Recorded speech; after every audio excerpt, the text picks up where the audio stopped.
Oil-producing countries have been encouraged to continue to work together in order to overcome the current challenges of falling crude oil prices. President Goodluck Jonathan gave the charge while receiving letters of credence from Angola's new ambassador to Nigeria, Gustavo Janeiro Quadrato, and 3 others. The synergy between federal and state government has been described as needful towards entrenching public procurement reforms to achieving good governance and optimal application of scarce resources in tackling development challenges. President Jonathan, represented by Vice President Mohamed Namadi Sambo, commended the courage of 24 states in establishing their regulatory agencies. It is important to reiterate that Nigeria runs one economy, and therefore the need for one set of rules governing our contracting processes cannot be overemphasized. All the states that are yet to pass the law are urged to pass them, while those that have passed the laws are urged to strengthen them in order to ensure delivery of services at best cost to the people. Why is the public procurement system so important, and why do we go through it with what may seem cumbersome and irritating to many of us at times, trying to obtain a certificate of no objection? It is because it's one of the most important tools for fiscal savings within any government. We will be maximizing our scarce resources. Imagine a nation truly, completely and free of HIV/AIDS. That is what the National Agency for the Control of AIDS, NACA, envisaged for Nigeria and has set a target date of 2020 to achieve a nation free of AIDS, especially amongst women and children. More than half of the people living with virus are said to be women, who constitute over 58%, and many of them are within the productive age. We are begging federal government to implement Option B+.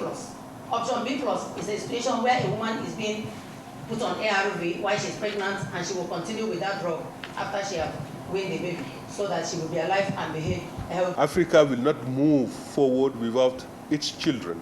Africa will not move forward without its women. And maternal mortality, child mortality have to be reduced. And one important way to do it is really to tackle this issue among children. Our target is to test at least 370,000 pregnant women.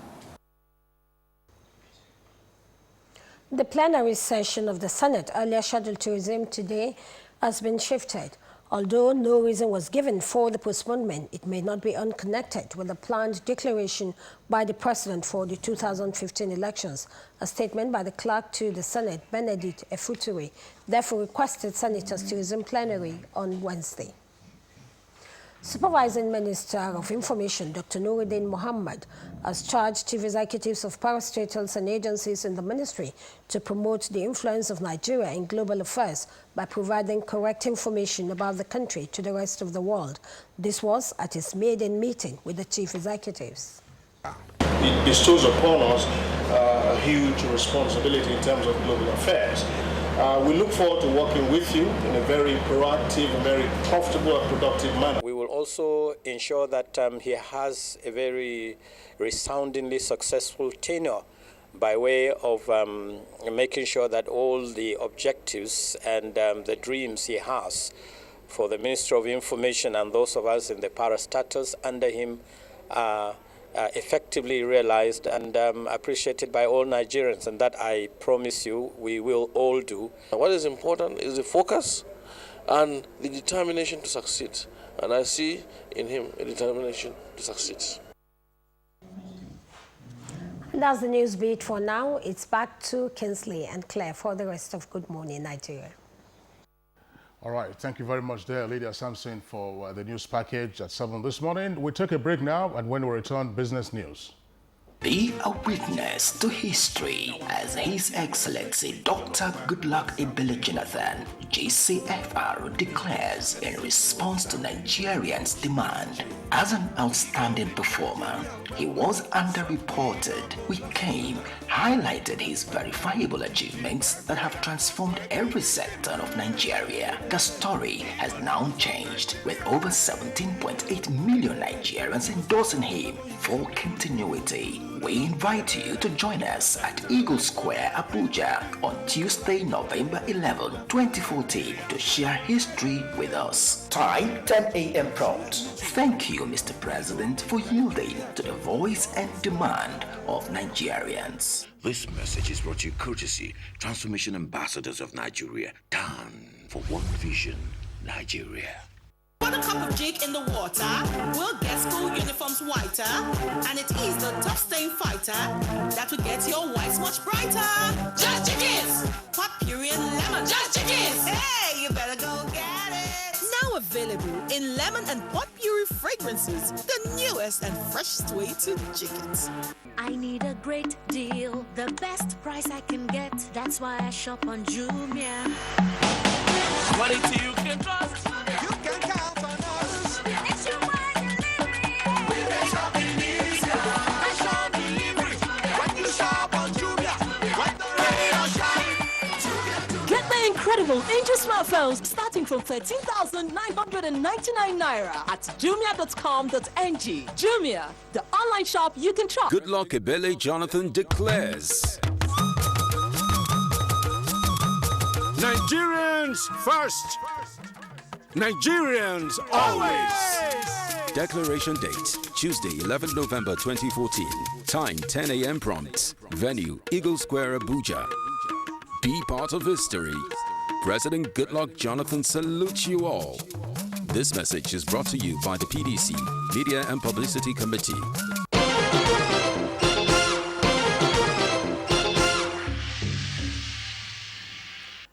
Thank you for joining us, Kingsley. Just before I quickly take the lead to the business, the traffic along the axis I call MNK district, that's the Mararaba, Nyanya, Karo. It's known to almost everybody who resides in the country, but this morning, a lot of the people within that axis are finding their ways to their respective areas of work on foot. Because of the traffic gridlock, it's really unprecedented this morning. As early as 4. Well, I wouldn't know. You experienced it. Yes. I want to presume that in the first instance, maybe a number of commuters rose quite early to try to beat the traffic, bearing in mind that there will be increased security checks ahead of the event at the Eagle Square.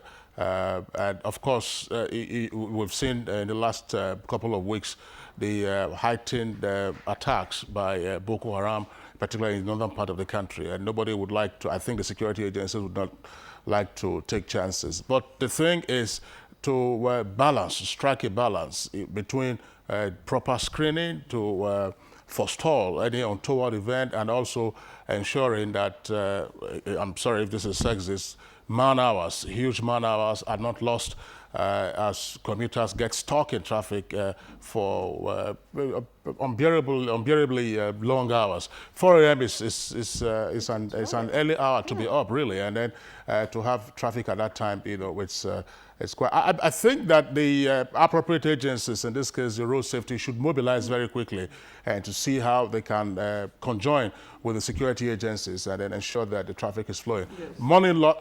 Time lost is money lost, obviously. So, and that's what we're going to be talking about. Again, like you talked about the FRSA, they were there, and that, of course, why we were able to even get here, as early as we were able to. So we just like to urge them to ensure that, the traffic along that axis is free flowing. Like you said, man hours lost. Not woman hours. Let's move on now to business. 2 laboratories in Nigeria have got certification to carry out quality infrastructure tests on Nigerian products before export. And that's part of the business package that Shion Ogunloye will be bringing us in a moment.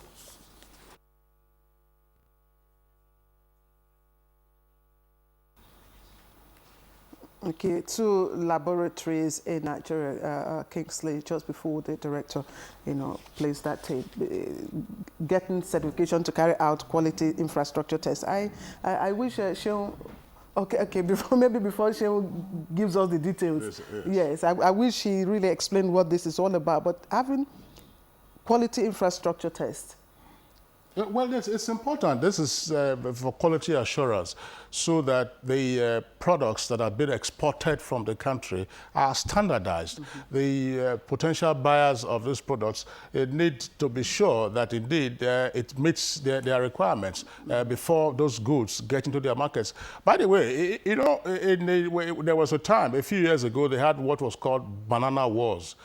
Bananas that are exported from countries that produce them to, say, the EU, they are actually measured to be sure that they meet the specification. Is the size the right one, and so on and so forth. So I think that for us to break into the bigger markets, this kind of quality assurance is very important. All right, Sheung Ogunle, take it from here.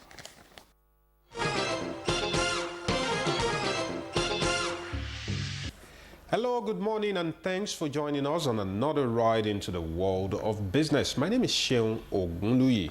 Figures released by the National Bureau of Statistics revealed that the Nigerian economy attracted a total investment of $6.54 billion, that is 1.05 trillion naira, in the third quarter of this year.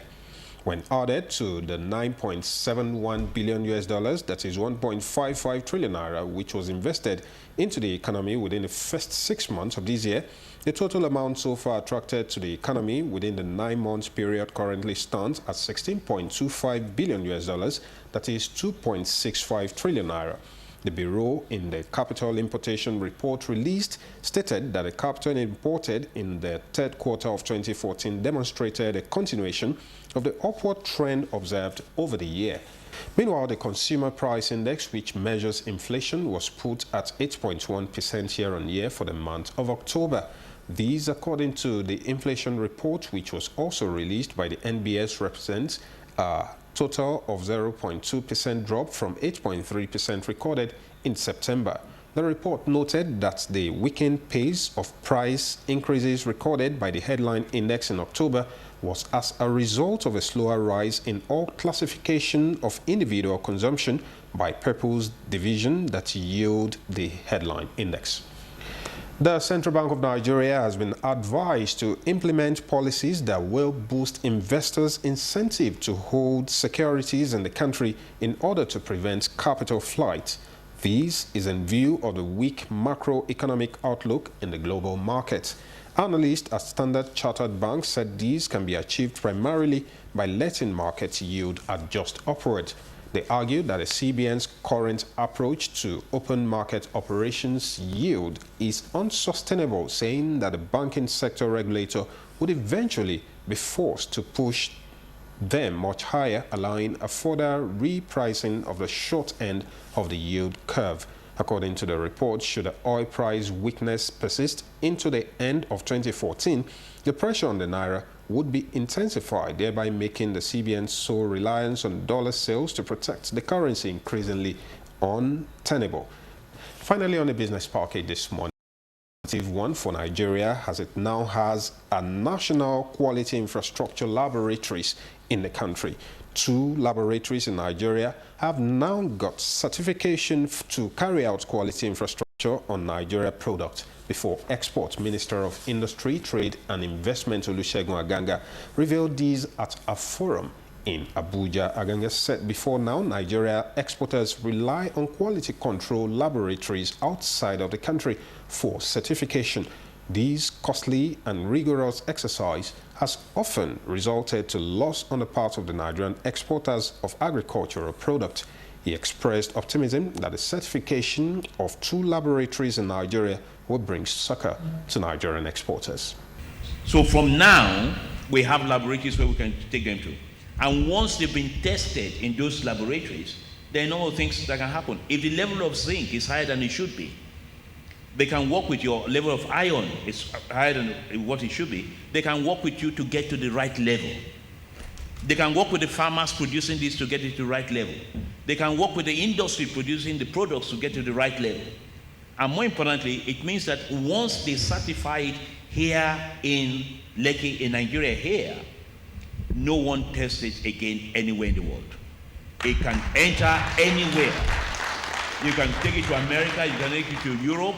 It already has that certificate because it's been certified by the international body. Quality infrastructure laboratories are responsible for certification of products to be exported to other countries. And that's the business package this time. Thanks for watching. Good morning, Nigeria.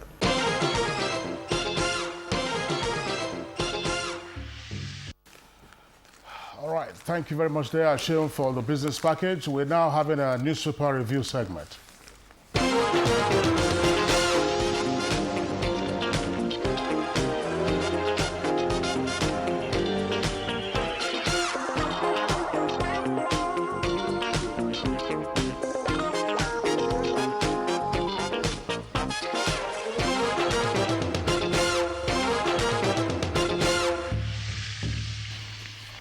Bayo Atoyebi, good morning, Nigeria newspaper reviewer, is right with us here in the studios. Bayo, welcome once again. Thank you, Kingsley. Good morning, Nigeria. Okay, just before we begin our newspaper review, just to announce we have 11 papers. I have 6, and Claire has 5, so 5 and 6. But of course, virtually all of them have what you call a wraparound advert. So the front pages are busy with an advertisement, and that has to do, of course, with Mr. President's declaration to seek re-election today at Eagle Square. So, but you still have some of the papers squeezing in headlines alongside the wraparound, particularly on the front page. And the commonest story, that's all the front pages that we have the story of the havoc yesterday at Potiskum, where students were killed. But the figures will tend to vary. Now, we'll begin with The Guardian. The Guardian, on its front page, that's with the wraparound, says 52 died and 79 injured in Potiskum school blast. And also on the front page there, Nigeria to begin clinical trial of Ebola vaccines. Details to be found on page 6. And popular cleric, Miles Monroe, wife and others die in a plane crash. One of the victims also was his daughter. And then we go now to the inside page of The Guardian, page 6. Page 6 of The Guardian says, America let Nigeria down in fight against Boko Haram. America let Nigeria down in fight against Boko Haram. That, of course, is quoting the Nigerian ambassador to the United States, Professor Adefuye. That's there on page 6. And then also on page 7, there are 2 stories we'll take from there. Military helicopter crashes in Adamawa, crew members safe. And it has a rider, Defense Headquarters refutes report on CDS. There's a report alleging that the Chief of Defense Staff had ferried out members of his family from Mubi using official helicopters before the insurgents struck. So the Defense Headquarters is refuting that story. Now, confusion over alleged impeachment of Ebonyi Speaker. Details of that are to be found on page 7. And then also on page 8, you'll find a story, distribution of ECA, that is Excess Crude Account Fund, violates provisions. And CSO's FLAPO consultation on MTEF preparation, and Fiscal Responsibility Commission wants on porous act for subnational debts. And Catalonians vote to succeed from Spain. Actually, that was a straw vote by the Catalonians in Spain. Now, the next paper we will take very quickly, as I said, will be shuttling between the front and the inside pages. Daily Trust has a headline on its front page, Naira slides despite CBN action. And it says, The Guardian says 52, but Daily Trust says 49 students killed at Potiskum School. That's Daily Trust. Now, page 6 of Daily Trust. Page 6 of Daily Trust, Adamawa displaced, troop into Taraba. Adamawa displaced, troop into Taraba. And 2 stories on the power sector. Why IPPs are failing Nigeria. That's according to the Minister of Power. And Kaduna Electricity Company decries revenue fall. These are to be found on page 6. And then also on page 6 there, PDP governorship aspirants allege imposition. And then on page 8 of Daily Trust, we'll take one story from there very quickly. It says, Jonathan, that's the kicker, contract reviews saved 528 billion naira in 5 years. And Suntai returns to Nigeria after a week abroad. And then very quickly now, we go to Vanguard. And Vanguard, of course, has the wraparound and also a story that says another bloodbath in Yobe. Suicide bomber kills 47 students, injures 79 in Potiskum School. Students, teachers, medics relay gory tales of incident. And Israel, America joined military to flush out Boko Haram from Mubi. And those are the riders to the front page of Vanguard. And then a story on page 6. Kidnappers of Desiani's sister arrested. If you recall, Desiani, of course, is Nigeria's Minister of Petroleum. Her sister was kidnapped some time ago and was released subsequently. Kidnappers of Desiani's sister arrested. Then Lagos traders petition Mark, the Senate President, alleging intimidation by police boss. Claire, I think we should take some from you quickly. Yes, Kingsley, and all the papers I have, almost all of them, 3 of them lead with, of course, the wraparound advert you talked about of the history that's about to be made today. This day leads with that picture story on the front page, but also has sharing on the front page the story above the masthead, heartbreak as 47 students are killed in savage attack. Gaidam demands a scorecard on emergency rule, and Potiskum schools shut down. Now, there are also other trending stories just below that story. Military chopper crash lands with U.S. troops on board. Details on page 7. And Adefuye, Nigeria unhappy with U.S. support in tackling Boko Haram. Details are on page 10. But I'd like to go to the inside page on page 7. On page 7 of this day, APC leaders in crucial talks with presidential aspirants, and party lifts deadline for sale submission of nomination forms. APC leaders in crucial talks with presidential aspirants.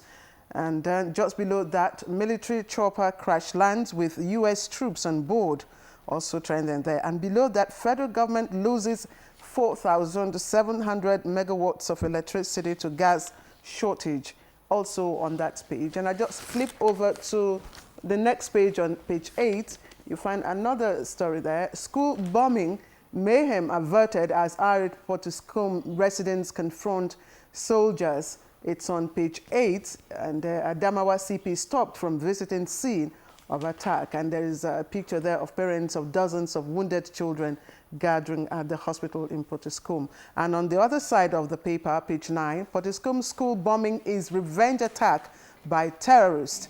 Military intensifies Operation No Mercy campaign in Mubi. Atiku expresses outrage, and Boko Haram wants to divide Nigeria, says Saraki. These are all on page 9. And moving on to Daily Sun again, leading with a wraparound, but with another riot story there. 48 students killed in cruel terror attack, and the death of the preacher there, Miles Monroe, wife, 7 others die in plane crash. That's the Daily Sun. And the Nigerian pilot also leads with a wraparound on its front page there, but with another, okay, the headliner, Abuja stands still as Jonathan declares 2015. Details are on page 4.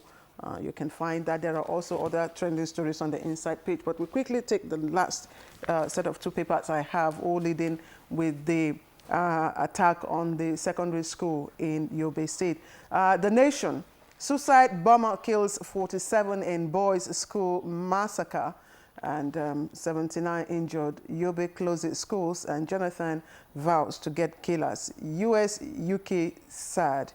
And just there you have a picture stories, a very sad picture stories of some of the people being treated at the General Hospital yesterday. All right. That's the last paper from me, Kingsley. It's also Claire, Newswatch. Oh, you had the last paper? Yes, right. Let's just take 1 or 2 other stories. Newswatch Times also leads with that story. Boko Haram bomber killed 48 at Yobe School Assembly. 79 others injured. Northern governors back total war against insurgents. And again, the picture story of some of the victims receiving treatment. Senate shuts down NAS over Jonathan's declaration today is trending at the foot there. PDP calls for non-violent contest. And Bakassi, fresh protests in Cross River over border demarcation. And just above the map state quickly now, NAV's helicopter crashes in Adamawa. Kinsley. Okay, Bayo, just before you come in, let me acknowledge that we have the New Telegraph, we have the leadership, and then we also have the union. The stories that they have, the stories include, at least on their front page, the incident yesterday in Potiskum and the president's declaration for re-election later today, and of course the crash of the military helicopter also yesterday somewhere in Adamawa, and other stories. But I would like to just take one or two political copies from the inside pages of Vanguard. Now, page 11 of Vanguard, Lagos governorship race. Tinubu lists ground rules for aspirants. It has a rider, affirms open primaries. It says it has no support for anyone. And then also on page 13 of Vanguard, there is a story there that says ex-governor Osumbo announces fresh bid for Edo governorship. But that election will not be due until 2016. Now, also on page 13 there, Mosop advocates pardon for Sarowiwa and others. And lastly, Rochas, that's the incumbent governor of Imo State, declares for presidency. Bayo? Well, thank you, Kinsley. As a nation, all of us, our heart must go out to the students, the pupils, the teachers, and the parents of Government Comprehensive Science Secondary School, Potiskum. It's a school with a population of about 1,000, while they all gathered at an assembly yesterday in the morning. Somebody disguised himself, a suicide bomber, wore school uniform, and laden his body with improvised devices, infiltrated their middle and detonated. And that led to 47 students being killed instantly. 3 teachers were also killed. As at the last count, 98 of the students and teachers were also on the injury list. Now, this brings to 3 the kind of attack in schools in Borno, Adamawa, and Yobe in 2013.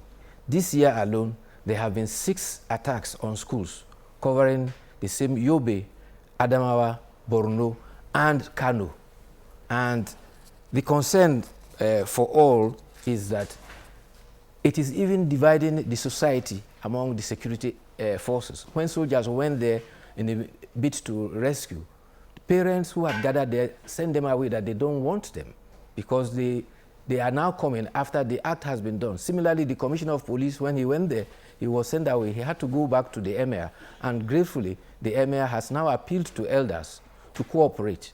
And there's nothing we can achieve except we cooperate with the security agencies. And this is why the Secretary General of the Nigeria Labour Organization also says that the extent to which the insurgents are gaining territory is worrying. And he has appealed to the military to get their acts together, overcome their logistic program, their problems of indiscipline, and other things that are undermining their coherence in waging this war, and put all efforts together to rescue this nation. Also, the Bring Back Our Girls group have also come out that the insurgency gaining territory is worrying. And they, as people, have also said that we must surmise as a group that we need to do something different to help the country from the doom the insurgents are wishing to place this nation on. Governor of Niger State, who is chairman of Northern Governors Forum, has categorically declared that this insurgency should not be treated with kid gloves. It should be total declaration of war. It must also be emphasized that Mr. President has commiserated with the people and has reaffirmed the determination of the administration to fight the insurgents and bring all who are concerned to book. The Nigerian ambassador to United States, Mr. Professor Ade Adefuye, has also expressed Nigeria's worrying about the attitude of the United States, particularly regarding overtures about arms and armament, particularly that they are using overtures and pronouncement by Amnesty International and other agencies that there are human rights violations and they are denying Nigeria the required armaments to help fight this insurgency. There was also the report about a crashed helicopter.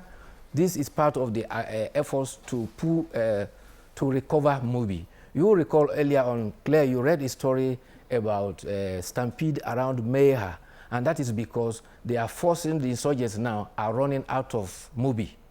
They are on their heels out of Mobi, and people in Meiha are also now set on alarm, and therefore the heat is on. But there's a fear that this dispersal might be bringing their activities lower down to Gombe and Bauchi, and so there's need for the security agencies to tighten those areas. The other story that also deserves attention is the fallout that is coming for PVC in Lagos. As usual, there were initial hitches, and therefore people were out demonstrating yesterday that there is a deliberate attempt by INEC to disenfranchise them. The INEC commissioner, resident commissioner in Lagos, Dr. Ogumola, has come out to explain that for Mushi, there was a problem initially, and therefore there will be an extension. He also cited in some area whereby there were challenges of data, and therefore the whole data for those areas could not be retrieved, and there will be initiatives to re-register people there, and they have given assurance that all registered voters will get their PVC and will be able to vote in the 2015 elections. I'm sorry, let me just interject because you've discussed some other topics in the course of your review. Yes. And this is to go back now to the Potiskum mayhem yesterday, perpetrated obviously by Boko Haram. This would appear to be a new trend because in the past, they attacked boarding houses. Buniyade, I think also in Yobe State, was attacked. And then, of course, Chibok, which was a boarding house. Now, we are seeing them at, disguising as suicide bombers and then infiltrating the assembly line in order, to cause their havoc. I do not know what the arrangements are in those schools, but obviously they will now have to require body scanners. Just before they get into the school premises. Yes. Because there's a limit. You can't possibly have a security guard or everywhere have armed policemen or soldiers in every school or manning every mile or every inch of the territory. There should be some basic elementary steps that should be taken, including use of body scanners. In fact, that is part of the fallout from this recent attack. The governor of Yobe State is lamenting that in spite of the state of emergency, you are having these attacks going on. Well, even in the state of emergency, you can have security men all over the place. What is the ratio of security to the population of Nigeria? But come to think about it, there were 2 instances of infiltration in schools in Kano. This is because the insurgents apparently do their surveillance, and where they notice these soft targets, particularly where they have crowded people, in all those instances, you find out that they pretended to be part of that community. Precisely. This one was wearing uniform, and everybody escaped everybody, and he was assumed to be part of the student until he detonated. So I agree with you that there is need for heightened security, and this become a double challenge. Especially in schools. Well, with the advent of Ebola, there is vigilance about Ebola. Now you have to have the combined vigilance about security to protect the children, and it's very, very important because no matter what we do, any small slip, no matter what the initiatives and the successes of this security are in stopping them, one small slip like this will make it seem as if nothing has been done all the while. It's like what happens in the United States. A gunman, it could be actually a student or a pupil in the school. He gets himself armed, with a handgun, and it goes, into the school premises, blazing away at his colleagues or at teachers. And I think schools are also in the U.S. now, raising up their security levels to ensure that pupils who are coming in or students who are coming in are sufficiently screened to ensure that the guide is once away. So this is just a fresh challenge that I think that they should take up on this particular matter. It's pretty sad that this has happened. Yes. Meanwhile, schools have been closed, and I think the government, the people, the security agencies must put their acts together, meet and see how they can better secure the schools before the schools open, so that they cannot be susceptible to these incessant attacks, because these are part of the activities in insurgents, because they have come under serious pressure within the battlefield. They are now looking for soft targets in schools, which is very unfortunate. Okay, Bayo, I'm sure you're done with your review. Thank you very much. Yes, Thank you. All right. You're watching Good Morning Nigeria. Again, it's reaching you live on the network service of the NTA. We'll take a short break, and when we come back, we'll begin our conversation this morning. The Dettol and Ministry of Health team is visiting schools to teach children how to protect themselves from diseases. Do you know what germs are? They are tiny, harmful, living things that you pick up from dirty surfaces. These germs can make you ill and prevent you from doing all the things you like to do with friends. That's why you need to fight them by washing your hands regularly with Dettol soap. Mom, today we learned how to fight germs with Dettol soap.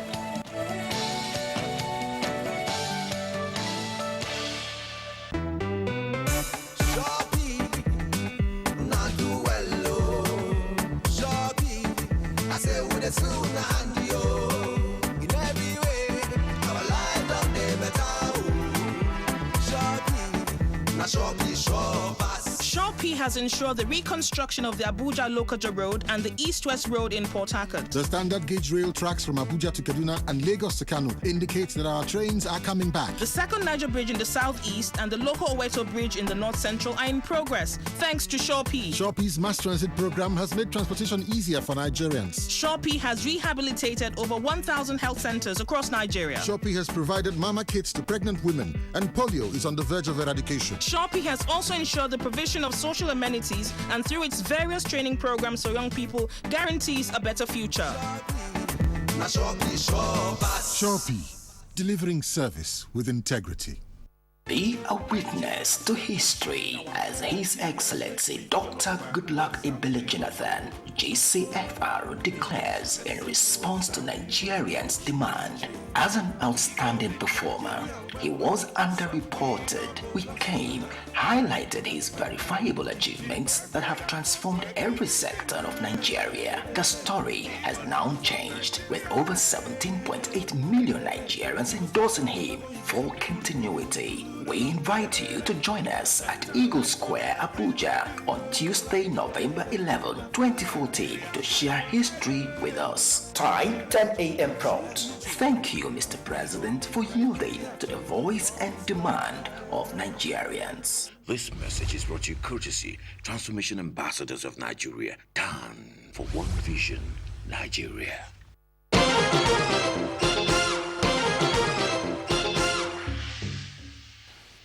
All right, we are moving on now to one of our topics for discussion this morning.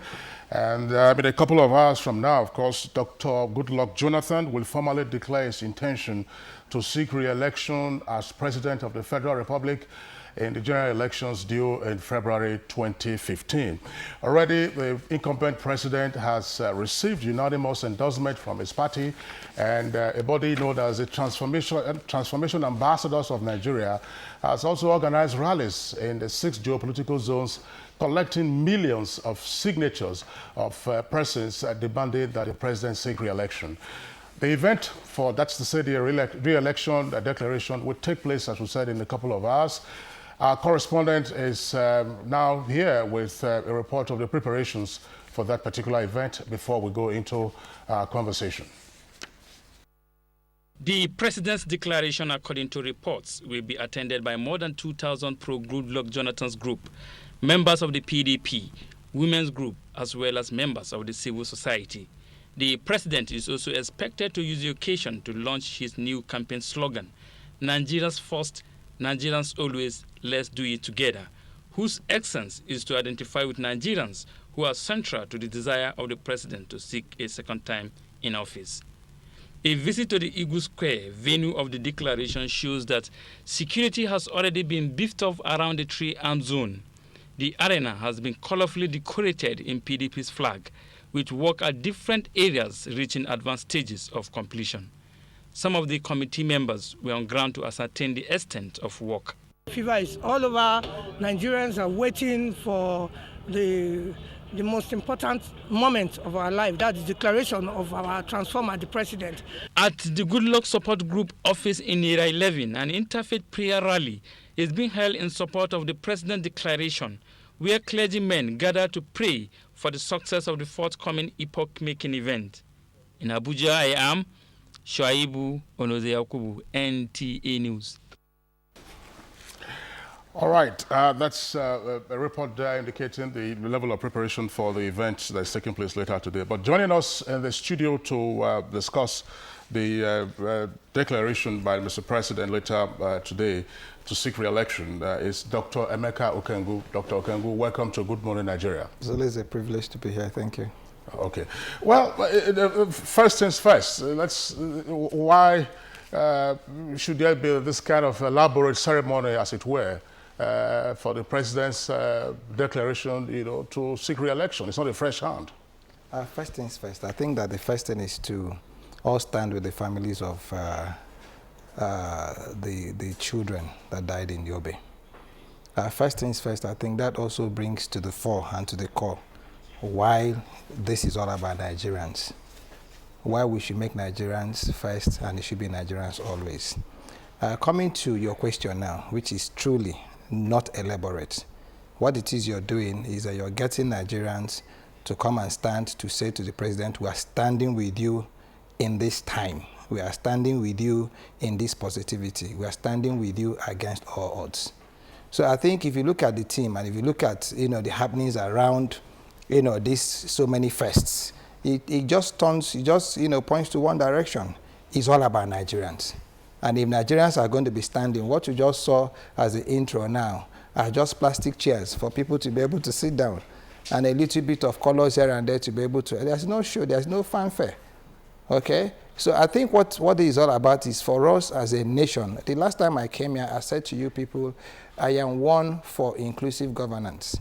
So if the president says, I've stabilized your microeconomic segments, I'm now about to look at the micro, economic segments of your economy, and then we can now start having inclusive growth. I think it's all about positivity. I think it's all about our tomorrow. So to answer your questions directly, I don't see any elaborate preparations. I don't see any fireworks. I don't see any fanfare. What I see are Nigerians. I mean, thank God you showed the people praying. I mean, that's not elaborate.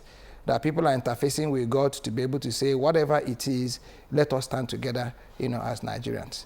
Dr. Kengu, what you say is subjective. What Nigerians see is an elaborate preparation. But let's move on to what Claire sees. Your slogan. Yes, what Claire sees, not what Nigerians see. What Claire sees, but it's subjective, like you said. Exactly, yes. Subjective. Yeah.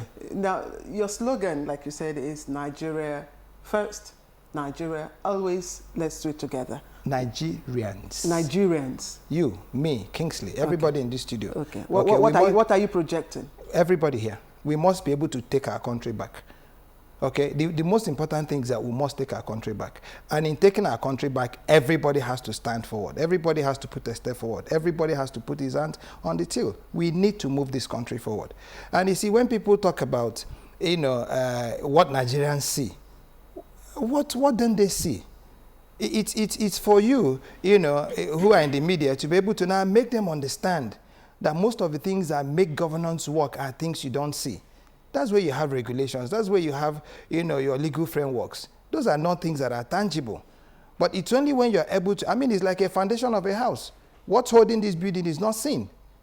It's important to know that. Without a foundation, this studio won't be standing, but nobody ever says it. Let's take it clause by clause. Nigeria first. Yes. Tell us, what are you projecting? Nigerians, it's a very simple thing. Inclusive governance, inclusive growth, inclusive moving forward, inclusive taking back our country, inclusive standing together. Is not where you come from, is inconsequential. That you're Yoruba or Igbo or Hausa, take it or leave it. A lot of us have even lost our identities. Okay? So, but the most important is that one identity that nobody can take away from you is that you're Nigerian. Even if you are married to a Jamaican or you are married to a Swedish person. So it's all about Jonathan saying, okay, fine, we are going to make these things people-driven. And then you want to say, okay, what do people expect? Do they expect government to be handing bags of rice? Or do they expect government to be able to now develop what you call the enabling environment for people to now begin to now participate more in governance? Why should Nigerians take you serious this time? Why shouldn't they take anybody serious? What had happened? What promises have been failed? No, you tell us. That's what. No, I'm asking you because you see, if you're saying, that's what I said to you, you as Claire, you are seeing something. Probably you can be able to give me an instance. Because I can give you 10 instances. Okay, looking at you, you're under 50. And I'm certain that until the last administration, you never saw any train ride in this country. You never did. But there are trains running now, and that's the truth. Okay? Now, from the last conversation I had... running in Lagos. When? We used to have the Ebutameta rail station. That's what I'm saying to you. No, you saw. No, that's what. But you're not seeing trains running all the way to Kano. That's what I'm saying. I think you should put it into no. This happened. Okay. If you're from the east, you can actually drive from here to Enugu, and you don't see a bump. The roads are good. It never happened. So for you to say what are you seeing, that's what I'm saying to you. You must be able to look at these things and place them well. Okay. What comes first? Do you give a man a bed? I've used these instances severally. Or do you give him a house? Which is most important? Do you now build the infrastructure that can be able to now warehouse the man sustainably? Or do you keep giving handouts, which is what has created the problems we've had in this country, where people are now talking about dividends of democracy and it's all about, handouts. So the most important thing, and you are that first Nigerian, you must believe in your country. I believe in my country. Okay? And that's what this message is all about. Governance is a continuum. By the end of the next 4 years, by the grace of God, his president gets re-elected. Some other person is going to take over. We must all stand behind him too. It's not about party, it's not about belief system, it's not about religion, it's about leadership. We must be able to stand behind the leaders of our country to be able to guide them. Will the president's declaration today mark the formal flag off of his campaign? Yes, technically. Okay. Now, in response to my question, when we said first things first, you said that there is need for Nigerians to reclaim their country. Yes. What do you mean by that? Exactly what I'm trying to say. Reclaim is reclaim. Right now, we have all sorts of, maybe what you say, challenges. Challenge number one is insurgency. Challenge number two is displaced persons. Okay, instead of seeing let's see the value in what's happening in the Northeast. Let's see it as a wake-up call for us to begin to, look at our social system a little bit better. Okay, let's see it as a wake-up, for us to be able to now in place and then make certain that we don't enter into programs that are short-term. Let us see the people who have lost their lives as people who are paying the price, that ultimate price, and recognize them as such. Okay, you see, I don't like it when people want to celebrate, evil. We must be able to fight evil with love. We must be able to fight evil with strength. Okay, if we were talking about this insurgency and you were talking about an army that was armed, and then you had the Nigerian military running away from them, it's a different matter. But you're talking about somebody who only becomes Boko Haram or whatever when he is armed. Otherwise, he's an ordinary citizen. So you see, people need to be told, to be sensitized, to be conscientized into believing that, listen, whatever it is we do, we are going to play our part and we are going to go away.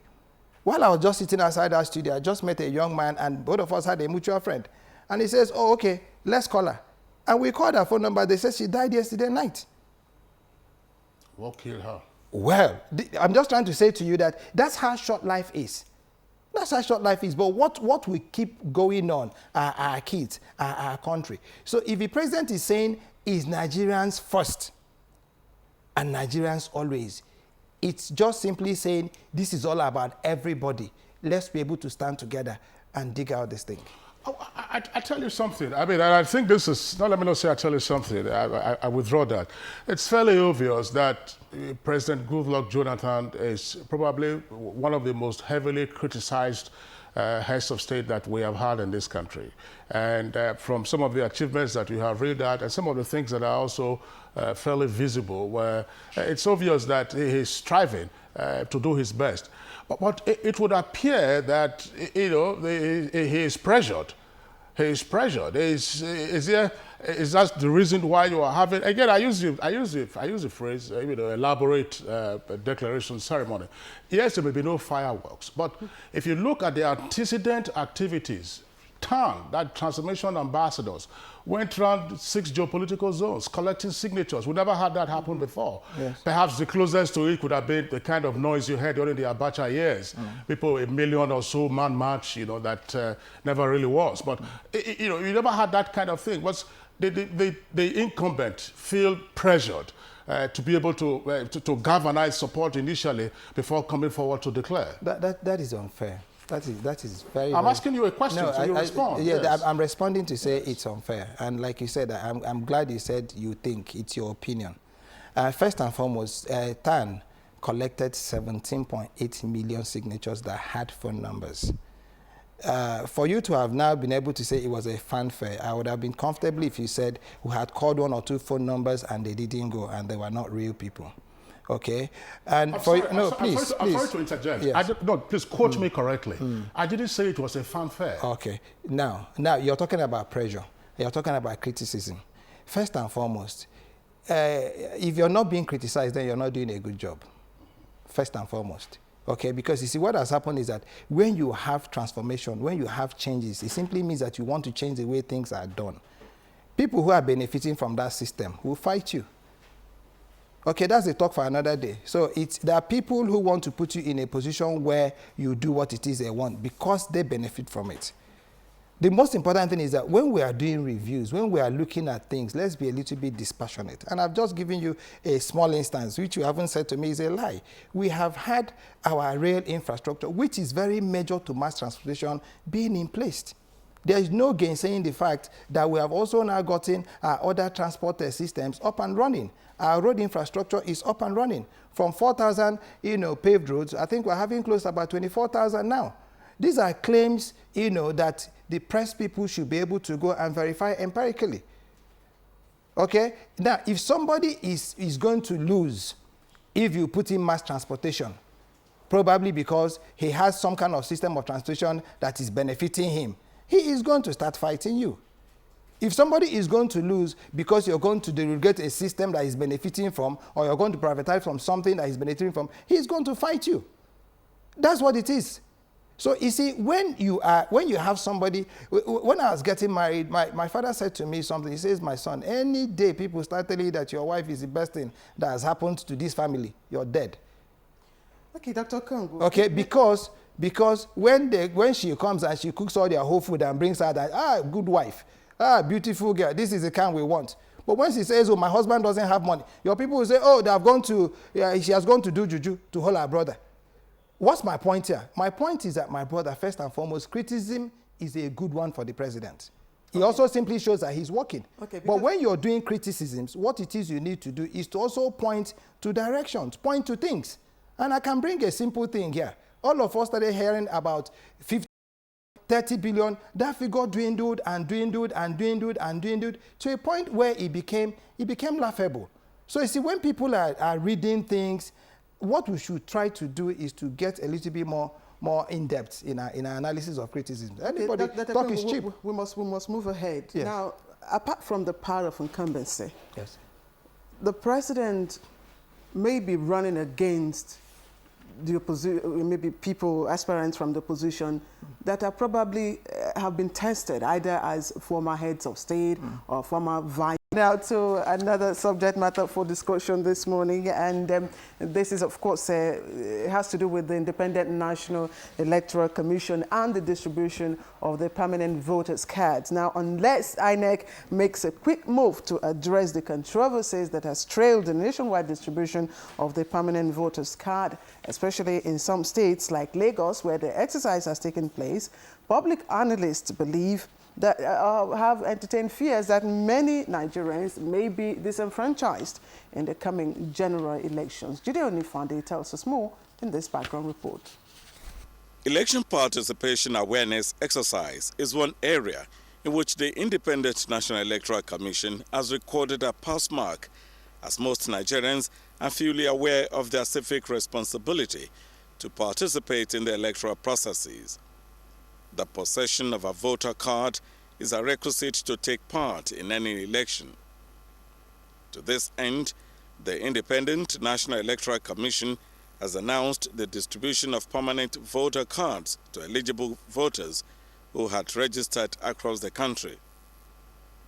Ekiti, Osun, Ogun, Lagos, and other states where the distribution of permanent voters' cards by the Independent National Electoral Commission had taken place, hitches were experienced. These hitches include inability of many registered voters to... The Secretary of the Labour Party, Barrister Jola, would like to welcome you to Good Morning Nigeria. Good morning. Okay. And also joining us from the Jos Network Center is Dr. Yunus Atanko.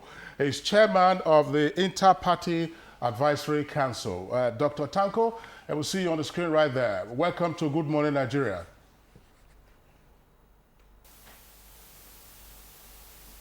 So we have the audio. All right. So what we'll do, well, let's go over now to Barrister Jola, who's right with us here in the studios. The Labour Party and other parties, and in fact, let's not take this along party lines. Prospectors in next year's election, who should by now be in possession of their voters' card, are grumbling about the somewhat shoddy exercise that they've been witnesses to. A number of them have not been able to get their cards. What is your party picking up? What are you getting from the field? Do you find the exercise satisfactory, or you think there are glitches, and what should be done? Well, let me just quickly put it this way: that it is quite unfortunate that we are saying this, because I remember this is not the first time the INEC is doing this. If you remember, this is going to be the third phase, and it is expected that when you have the first one and the exercising, they are right. And one thing we have to know very well is this: INEC must build people's confidence. And I believe the best way to do that is to ensure that they provide this card. Well, I was wondering, Lagos had the work-free day last Friday to enable Lagosians who were not in possession yet of their PVCs to get their cards. I think Edo also had a work-free day. But you can have the entire day or 2 days to yourself, and you go there and you don't get the cards. I know that you're shying away from the conspiracy theory, but we'd like to pause you now and find out from our director if we're able to connect again to Jos. Now, if we have the audio in Jos, we could proceed to ask Dr. Tanko, the chairman of the Inter-Party Advisory Council, the next question. Dr. Tanko, what is it that you are picking up with regard to the distribution? This is almost tending towards the last phase, as it were, of the distribution of PVCs before the elections, which are just only 3 months away, effectively. What are you picking up?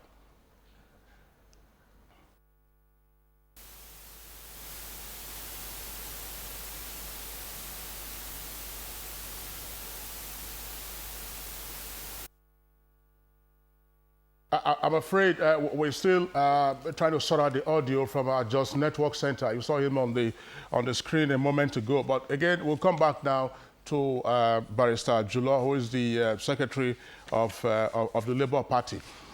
Have we reached a stage where the stakeholders, in this case the political parties, will be in a position to make a joint representation or a meeting, as it were, with INEC to see how whatever glitches remain can be cleared? Well, I think, like in this issue of voters' cards, everybody, I believe, we are speaking with one voice, and that voice is provide the card. And in the situation that this card, you cannot provide the card, I think the best thing is this: it shows one very simple thing, that you cannot do this, you are incompetent, and the best thing you should do, if I must give my personal opinion, is to throw in the towel and let the right person, the right person should do this. Because we should look at it. It's like going to the bank. It's like if you're having deposited your money in the bank, and maybe you walk over to your bank manager to ask you to demand for your money after presenting the check, and the bank manager should not be telling you, oh, something is happening, this itches here and there. I think the best thing is to fire such bank manager and to go on with your life. Because that's what it is. And I believe that this is what whosoever that believe in this, our democratic experience, should be thinking of now. Because enough is enough. We have to be sincere about this. No, I'm sorry. I mean, that would be, I think that would be an extreme measure. okay, if there are problems or what we call challenges these days, why don't we try to solve those challenges? I'm saying, look, you have millions of potential voters. INEC cannot possibly have a meeting with millions of people. But political parties and other interest groups, you could actually represent the stakeholders. I'm saying, have we reached the stage now where we say the critical stakeholders or representative of the stakeholders could say, let's have a meeting with INEC and find out whatever logistic challenges it is having or whatever issues that can conduce to a resolution of this very critical thing, because possession of voters card as well as having your name on the voters roll, these are crucial, to free and fair elections. No, we have on Friday, the chairman of INEC is supposed to be in Lagos to meet some staff to explain some things. Unfortunately, he failed to show up.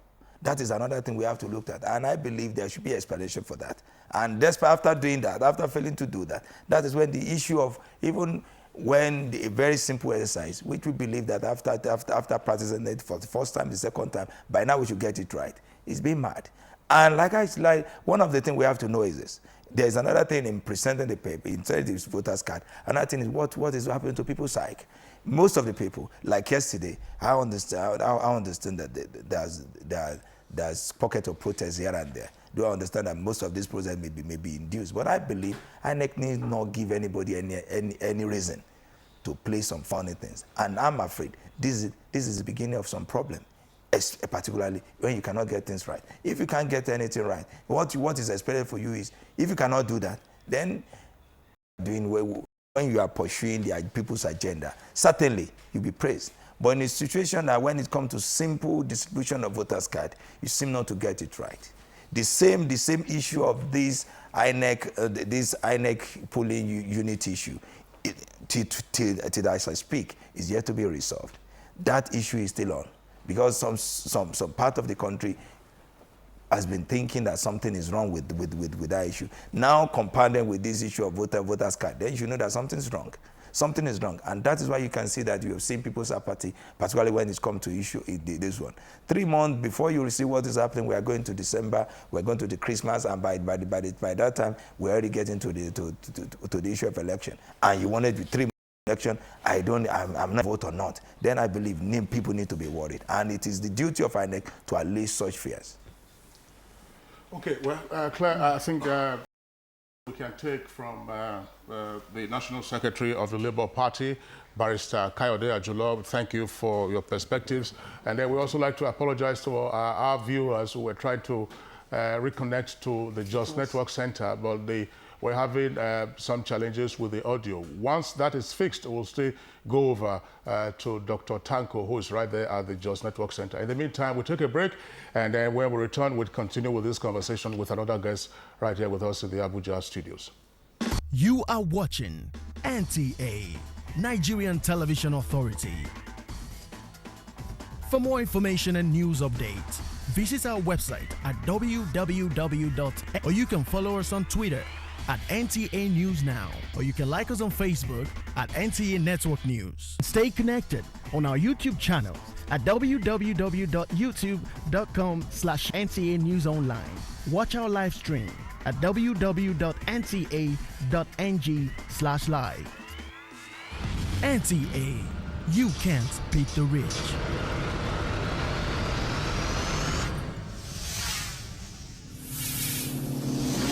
I need a great deal, the best price I can get. That's why I shop on Jumia. Quality you can trust. You can count on us. It's your word delivery. We make shopping easier. Nation delivery.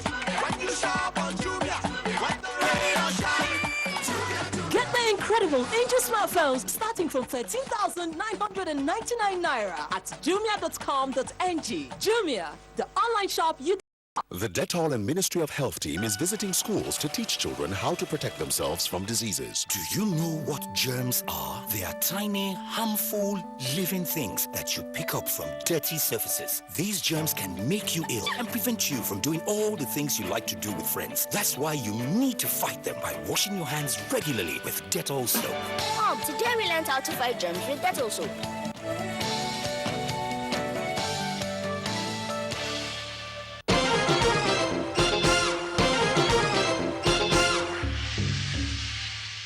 You are watching Good Morning Nigeria, which is reaching you live on the network service of the NTA, and we are discussing the matters arising and matters pending, if you like, from the distribution of the permanent voters card.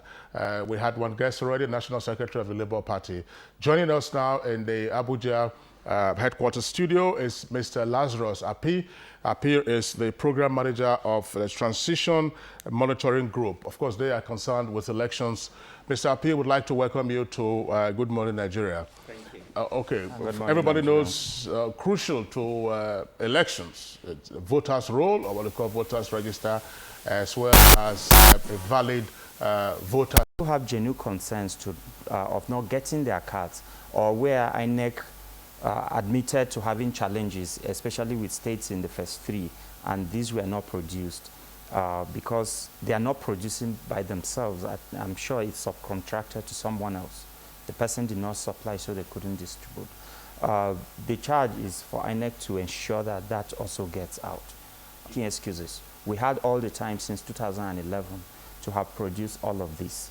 So there are real challenges about it, but then the other challenge is with people just not making the decision to come and collect their cards. You know, the postponement of the exercise in some local government areas, particularly in Lagos State during this third phase, you know, is generating a lot of, you know, reactions, protests, controversies, particularly coming from that state. Now, do you see a genuine reason for the postponement of the exercise in those local government as an independent monitoring group? If you say genuine, I think no Nigerian will want to go that way because it's not genuine. We had enough time, but genuine in the sense that INEC said they actually admitted to not. So if they were saying these people are not registered, is a different concern. But they have not gone that route. They simply said they have not taken delivery, a date will be set to give them. What I would say and advise my fellow country people is, let's give them time to produce that. But to say actually genuine, they don't have a genuine reason because there was enough time to have produced all of this PVC, to be honest with you. Okay. So you don't see any plot to thwart the process or to deprive some people from, you know, performing their legitimate civic responsibility? I don't think anyone knows that for a fact. I don't think anyone knows for a fact that INEC deliberately, I find it very difficult, even as an independent group, to see that is a deliberate scheme. Lagos, as we know, and a few other states are very active states you do not want to tamper with. We have seen it over time. They always go the way they want to go. So for me, I would think, even because we have seen very compromised INEC in the past in this country, even if an INEC were to be that compromised, I don't think Lagos will be the state. So I'll rather be patient and see. In terms of the information at your disposal, are we here now dealing with a majority who haven't collected their cards which are available, and a justifiably noisy minority that you know, has not found its cards? In fact, that's the truth. That's the truth. And I will give you an instance. Anambra State has potential 1.7 million voters. The only voters who came out to vote were about 400 and something thousand. In Ekiti, they have over 700,000 voters. Those who collected their PVC were around 300,000, which means a majority are the ones who have their cards lying elsewhere and is causing the temptation for collection by proxy, or what we've heard that people are coming to buy the cards, or somehow how they will use them, I don't know, but people are then having the temptation to see what they can do with these cards that are lying uncollected. So to be fair to the process, a majority who have their cards produced are not coming to pick them, and then a minority. But the good thing is election and everybody, it's a right. So even if it's one person, I would say perhaps their noise is justifiable. And so a minority who don't want to be disenfranchised by the process. Which takes us to the next point. Voters card in those days when it was a mere paper, probably just some hard paper in terms of the grammage, it was readily and criminally transferable to persons for purposes of compromising the integrity of the elections. From what you have observed, with regard to the touted integrity, where perhaps professional riggers now, in quotes, have tried to get around the system and is posing a challenge to them. What are we saying? Are we saying a foolproof system that the voters card can actually not be transferred, to a proxy? Yeah, it's our beautiful country, and we always are very smart people. But to be honest, last week when my chairman, Comrade Zikrullah Ibrahim, was at the INEC headquarters with Two-Face for the Vote Not Fight campaign, and they tested the card readers, what I saw was a process that perhaps will take away any professional rigor schemes, because the card reader is made in such a way that they don't just read the card, they also capture your thumbprint on the card reader machine, and then they match the human being and the data that is already embedded in that. That looks like a process that will not be easily compromised. So if you ask me, if INEC will go all the way to conduct the election with some of these new introductions they have made, some of these then perhaps introductions they have made, stealing or hijacking people's cards will just be a fortune futility. They will really not count. Okay, closely related to this issue, again, coming from Lagos State, is the allegation of, disenfranchising or denying the Goshens of about 1.4 million, votes. I don't know. How credible is the automated fingerprint identification system? It is. Machines, this is not a new system, to be honest. It's a system that, even in this country, it's not too different from the kind of machines we see with immigration at airports and some of those kind of gadgets. We have these systems. INEC is just being the late entrant in using them. And there are systems that have been produced and used all over the world, and they have functioned very well. So it will be unimaginable for us to, of all the working systems, go and take delivery of ones that won't work.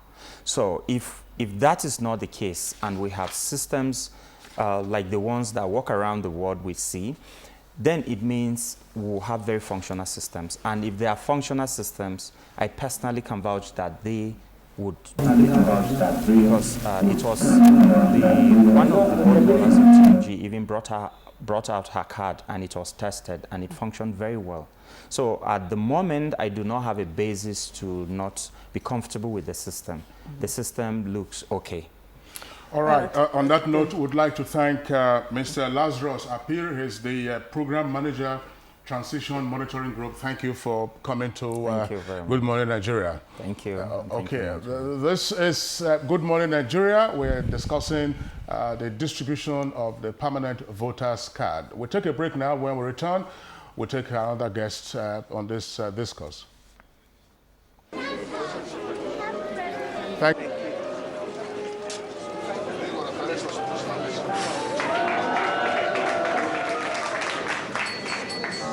Happy birthday to you.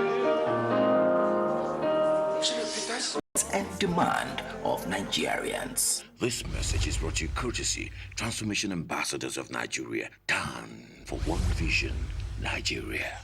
Put a cup of jig in the water, we'll get school uniforms whiter, and it is the top stain fighter that will get your whites much brighter.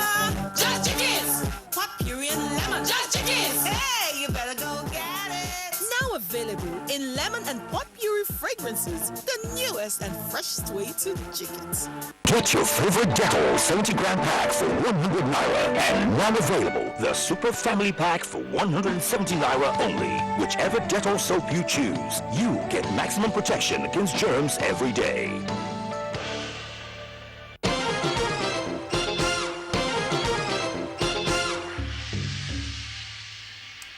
All right, thank you for being with us. Let me quickly introduce our next guest here in Abuja, and here is Oluwole Osaze Uze, Director of Voter Education, INEC. Thank you very much, sir, for joining us. Good morning. And we know Jos can now hear us. We go over to Jos, where we have Chairman of the Inter-Party Advisory Council, Dr. Eunice Tanko. Dr. Tanko, thank you for your patience. Now, let's quickly take our questions with you. The distribution of the permanent voters card has come under, criticisms from different of the country. Of course, there has been allegations of connivance, against INEC. What do you see? What has been your reaction? Nisho, we have raised concern with the issue of the voters register. We even provided suggestions as regard to how early this program should start, considering the fact that that is the key instrument to electioneering. And INEC has made it very, very clear that without this particular permanent voters card, you cannot vote. Now, there are other people who have already even thrown away their own card, who are still ready to be re-registered. I have seen the cards that are not being collected. When I went to collect mine, then some people could not collect theirs, and they are being told to go back. But we need to come into play in this regard. That is why heavy publicity is very important. INEC need to show and publicize these particular offices where people can go, and then people should be encouraged to go and collect these cards. Very importantly, because some of the people do not even know that maybe if you don't collect that particular card at that day, that is the end of it. No, you need to go to those particular offices and make it more publicly known. Public enlightenment has been very, very low in this regard. You know, we used to have town criers, we need to have jingles on NTA and all of those ones about the processes and the voting rights and the voters card processes. This is the time in which that particular process needs to be reenacted so that people will know how these cards can be collected. Without it, people will feel as if they are being disenfranchised, and that is not the true situation. Just try to play the angel's advocate. I'm sure you know how that is properly cast. Are we also dealing with a situation where perhaps well-known, professional riggers with their well-known tricks are now coming to a brick wall with the integrity proofs in the new permanent voters card system, so that those who probably, some amongst who are probably those who are making noise, may very well be persons who have, as it were, suffered from the fact that perhaps some other persons, try to use their data for purpose of registration. I'm just asking this for purposes of discussion. This is where the public enlightenment angle of INEC need to come into work. You need to showcase what good things that you've done so that Nigerians can appreciate the process of what you are already doing. The Transition Monitoring Group operational officer has already been able to confirm that that particular reader, card reader, and all of those ones give you credibility as regards to voters and protect your vote. But then the people need to be assured that this particular system would work. We've had a case where the former INEC chairman, Professor Maurice, who was testing a machine in front of the National Assembly, and the machine didn't work. But now here, INEC need to showcase that this particular card reader or any process in which they are already entrenching to Nigerians work and work effectively, thereby going into areas of people who have collected this card, test this, show it to the Nigerian people, and so Nigerians will now start having confidence into the system. Because here, the most important thing that INEC need to do is to build confidence within the electorate and INEC. That is very, very key to the survival of democracy, for us to have a very clean, clear election in 2015 to ensure also a violent-free election, because it's at that time that people will now start believing that, okay, yes, this INEC is serious, because people are really, really ready to have their vote casted and to ensure that that particular vote is protected, and then to want to be sure that that particular vote that when they casted is what is being announced. Anything short of this may spark up all kinds of problems that we can't imagine. Already we have challenges as regards to the Northeast having challenges and all of those ones. We cannot afford to continue to have any other challenge as regards to the voters card register. I repeat, the voters card is very, very key to the survival of this particular election in 2015. And so INEC, political parties, Nigerian Registration Agency, and all stakeholders must put all their hands on deck to ensure that, number one, that particular voters register and voters card is done cleanly. At least we need a 90% success as regard to the registration of voters and distribution of the PVC, and then make sure that every Nigerian is comfortable with the system. Okay, Dr. Yunusa Tanko, thank you very much. We'll come back to you for the last question from your end. But back here in Abuja, Mr. Osaze Uzi, you are Director of Voter Education. Taking off from the question, the very first question Kingsley asked, yes, raised by our, Mr. Lazarus Ape, yes, on the number of cards that have not been collected. And Dr. Yunusa Tanko has passed the buck to INEC. In terms of voter education, what are you doing to ensure that these people come to collect their permanent voters card? Yes, I agree entirely with Dr. Yunusa. But where our point of digression will probably be, you blame everything on INEC. INEC has a primary responsibility, agreed. But you as a party should ensure that your supporters, your sympathizers, and the electorate they go out to pick up their cards. And I must commend people like Governor Fashola and most of the governors of the states where this exercise is going on now, because a lot of them declared work-free days and made broadcasts for people to come out and pick their cards. And I agree with Lazarus, the concentration has been on the perceived hitches or real hitches that have come, rather than looking at the other side of the thing. Yes, a number of people have come to say they cannot find their names on the register, they cannot find their cards, but that validates the need for the exercise. Because if you do not find your card, then ensure that you register from tomorrow when the continuous voter registration commences. But a lot of people still haven't come out to pick up their cards. Voter education is going on, voter enlightenment is going on, not just by INEC, but by some of the state governments. But parties, for example, need to do a lot more. It is in their own interest. And this is where we've engaged the parties for several months now. We're meeting tomorrow. We've had several meetings, quarterly meetings, right from January, right from 2 years ago. We've been having quarterly meetings, and they've been enlightened about this and the need for them to mobilize people as well. We will do our part. But there's also equally a responsibility on you as a political party. You depend on these votes. If you don't have a permanent card, they cannot vote. So what are the parties?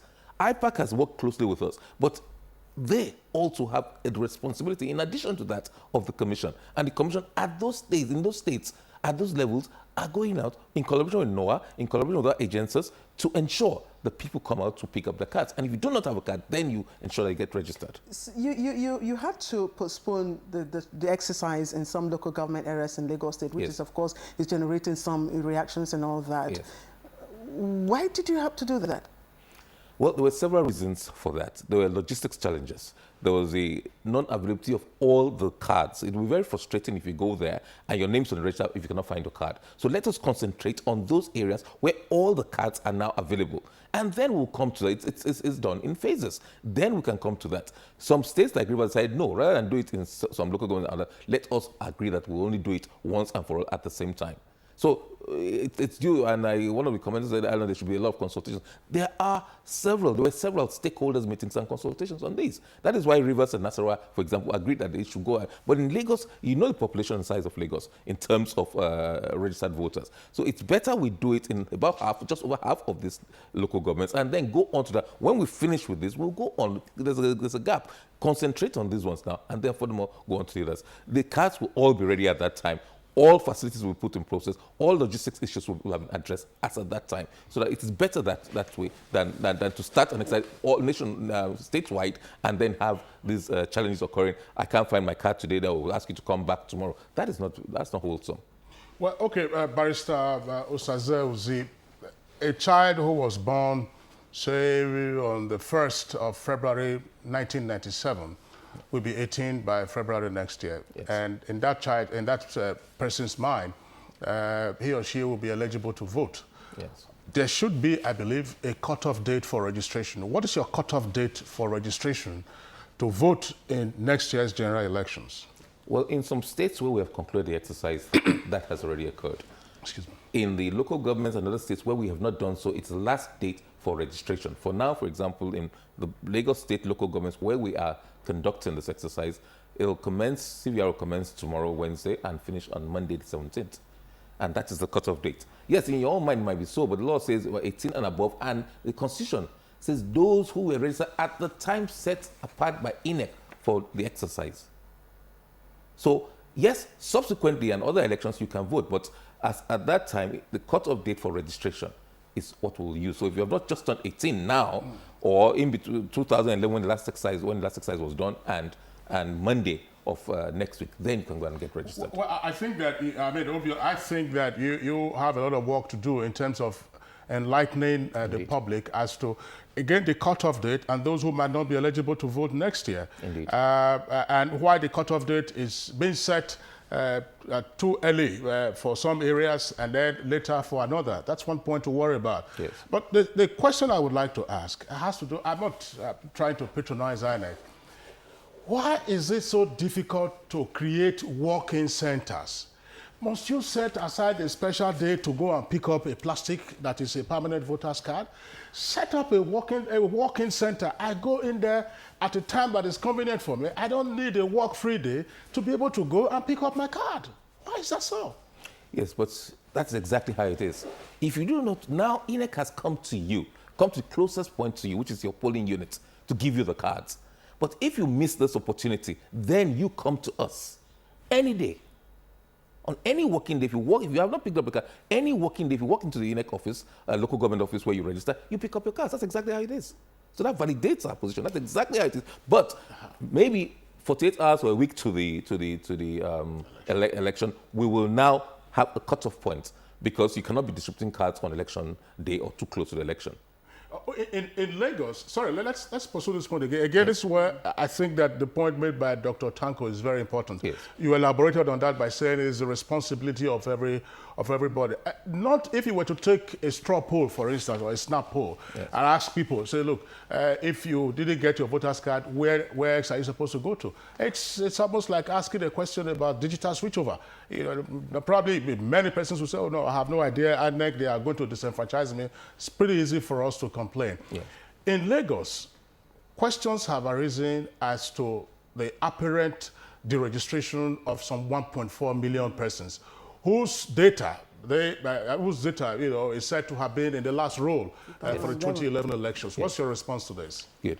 Now, we have issued several statements, but before responding directly to that, let me assure you that different platforms have been used to disseminate this information, including the NTA, including television stations, including radio stations. NOAA has gone out with us to do sensation work. Several stakeholders meetings were held between the REC and the political parties, between REC and other stakeholders. So a lot has been done. One of the service providers graciously agreed and did bulk SMS, and most of us have phones, but did bulk SMS to those areas. For example, in Lagos State, posters were done. All sorts of platforms where it's never enough. They say if you want to hear something 7 times, you probably have to say it 70,000 times. It's never enough. And our people are tuned to different channels. We've tried to employ as many channels as possible in this regards. But as to this issue of disenfranchisement, there is no disenfranchisement. The register is an organic thing. And that criticism actually validates the need for this exercise in the sense that, look, we've registered you before, but due to loss of data, due to incomplete data, due to multiple, double or multiple registrations, we filtered this register. After running AFIS, the automatic fingerprints identification system, we saw almost 85,000 people who did double or multiple registration. Of course, they had to be cleaned out of the thing because that's unlawful and left the last one. Then there were people who registered but would not capture enough of their data. And it's essential that your whole data be on our database. If that is so, we remove your name. So that encourages you to come forward to ensure your data, to ensure that you've actually voted. The essence of CVR is to ensure that everybody who's entitled to vote is on that register and should be allowed to vote. That is the essence of the CVR exercise. And that is why we display this register. Look, please come to check There's even a platform for SMS, and you sit in your house with you have a smartphone, SMS thing, and the verification, the voter verification. It will tell you whether you're on the electronic register or not. If you're not, then if you really want to participate in this process, then you have to go and ensure you get this thing. Because we're not going to print voter cards with incomplete data. Or sometimes the photographs might not be sharp enough for recognition. So we'll remove you because this is part of our business rules. After running AFIS, we sat down, looked at the register. There are some that your photographs are not very clear or your fingerprints have not been sufficiently captured. There are those who don't have fingers, and then there are exceptions, so we override that software to ensure that they get voter's card. But everybody who's entitled to a voter's card should be given a voter's card. But the basis for that voter's card is that you are on the register of voters. Because even if you have a card and your name's not on the register for whatever reasons, then you cannot vote on election day. Because the law... Okay, let's go back to Jos. Let's sign off, Claire. Let's sign off with Dr. Tanko, who is at the Jos Network Center.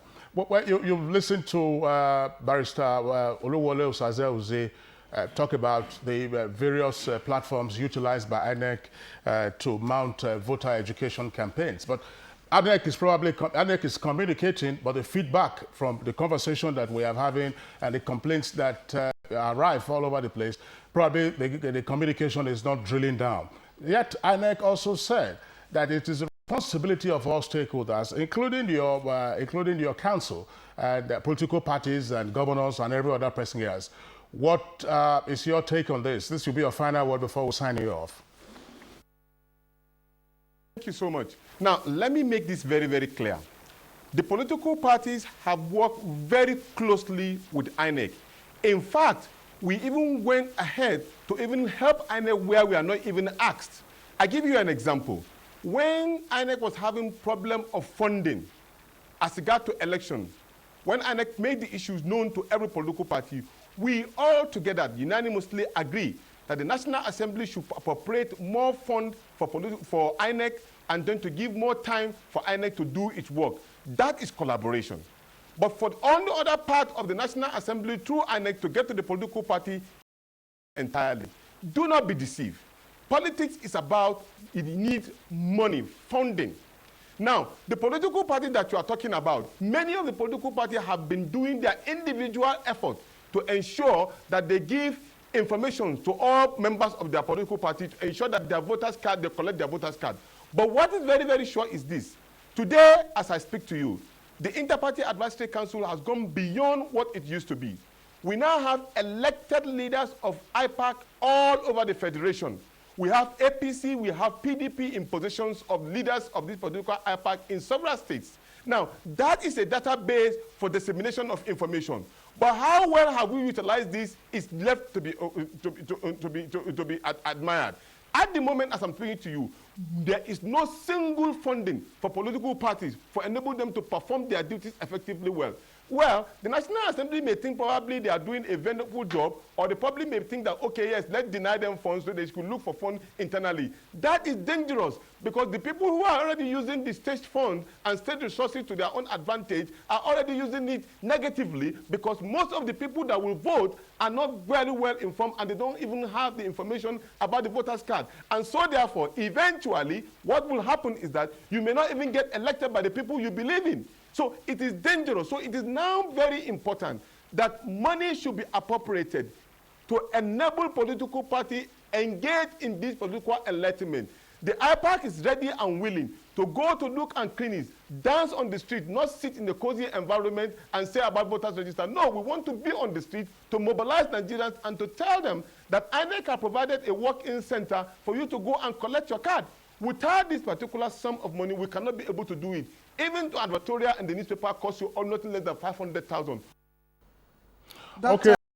That's right. Dr. Unisa, thank you very much for your perspective this morning on this issue. And Dr. Tanko is the chairman of Inter-Party Advisory Council. Now back to Abuja, where we have Barrister Osaze-Uze. Barrister, now you've consistently promised to ensure that no one is disenfranchised in the 2015 elections. What particular arrangement are you making for those people, internally displaced persons in the camps?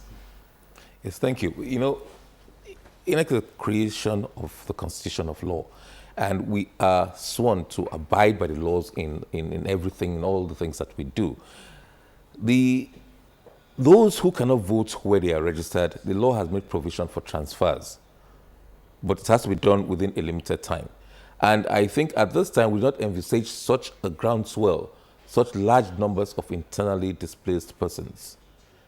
Those who wish to do can actually transfer, but a lot of them may not want to maybe have got out of their states, and that presents a challenge. You can still transfer from one state to the other, but you cannot vote from the diaspora as it is now.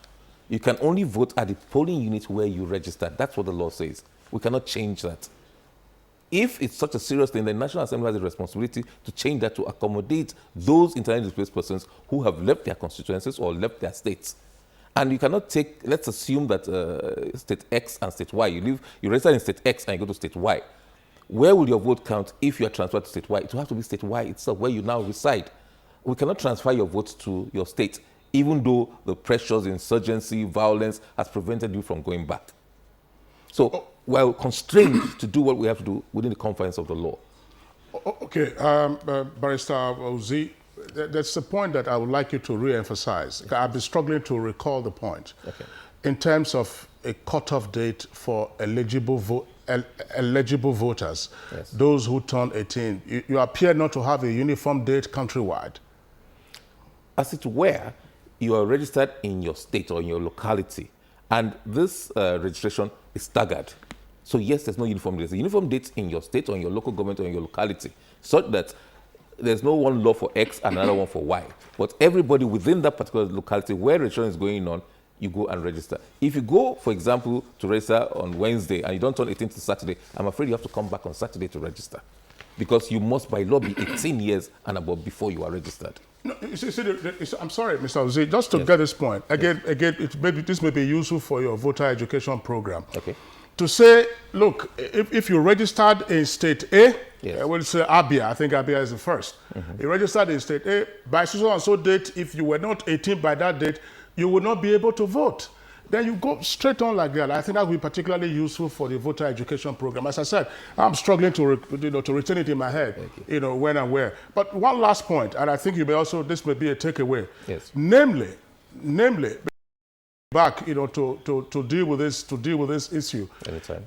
It's confusing that imputing data in this day and age, where errors can easily be corrected, yes, a potential registrant goes to pick up his or her permanent voter's card and they say the name is not there. That's where we must end this program today. We've run out of our time, and indeed we are unable to take our other packages. We do apologize to our viewers for that. We certainly will take all of our packages tomorrow, hopefully.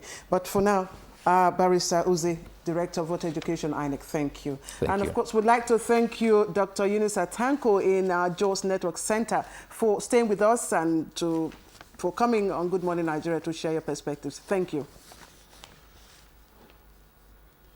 And this is where we also say thank you to you for keeping our company and for being with us today. Same time tomorrow, Good Morning Nigeria will come up on the screen, and it's reaching you live on the network service of the NTA. I am Claire Adelabu Abdul-Razak.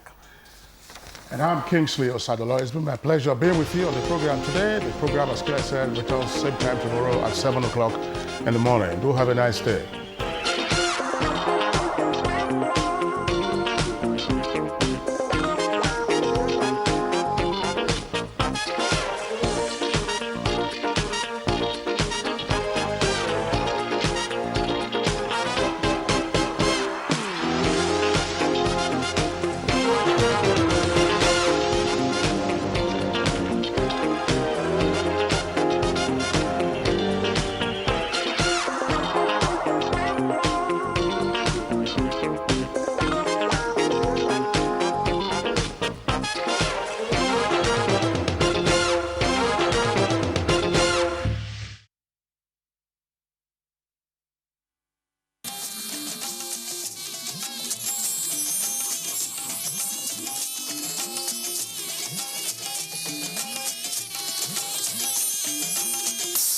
This is the network service of the NTA.